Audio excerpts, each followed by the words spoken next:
or not, it's a discussion about carnivore diets or vegan diets.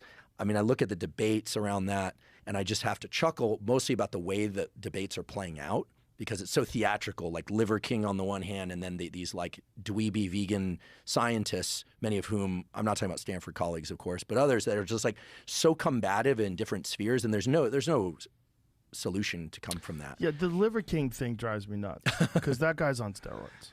Well, just shut the fuck up. Well, so I know he's eating really healthy. It's clear he's eating all these animal foods, and he's eating organ meat, which is very rich in nutrients. Well, that's true, but he's dodging the main bullet.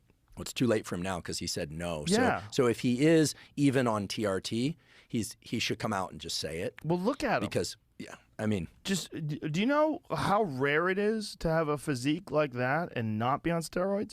You would have to be in the 0.1% of the human population. Just the rare genetic freaks. I mean, I don't care how much you lift weights. Like, that is a freak physique.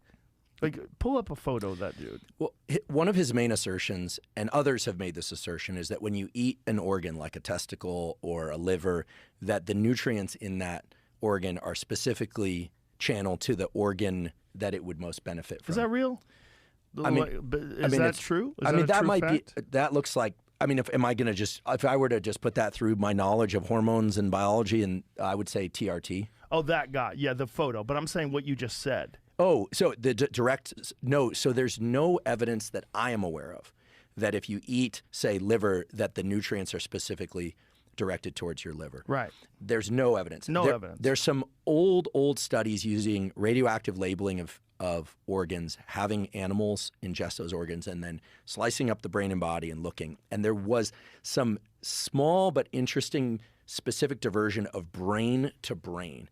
But in my opinion, if you're eating brain and it's diverted to your brain, that's actually a concern, not a benefit, because of prions. You did prions, yeah. So I'll go on record saying, to my knowledge, there's no evidence that eating testicles, for instance, supports your testicles because it's directed to the testicles. Now, there may be some bioactive hormones in there that go and support testicular function in some other way.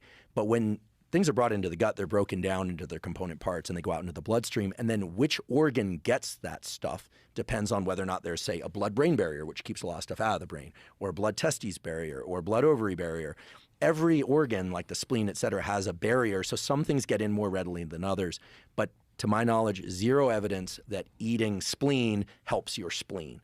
Right. So, but why do people say these things? Is this like old wives' tales? Is this, or is it just bro science? Well, I think it's because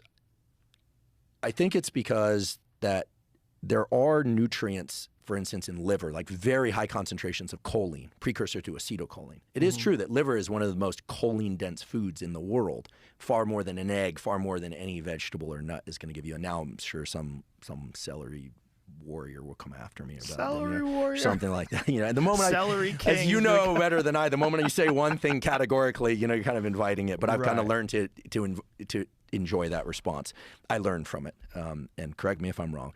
But liver incredibly high in choline, so you could see how the lore would emerge that eating liver is really good for you, because it is, if you're interested in getting a lot of choline and vitamin D or vitamin A and other things of that sort.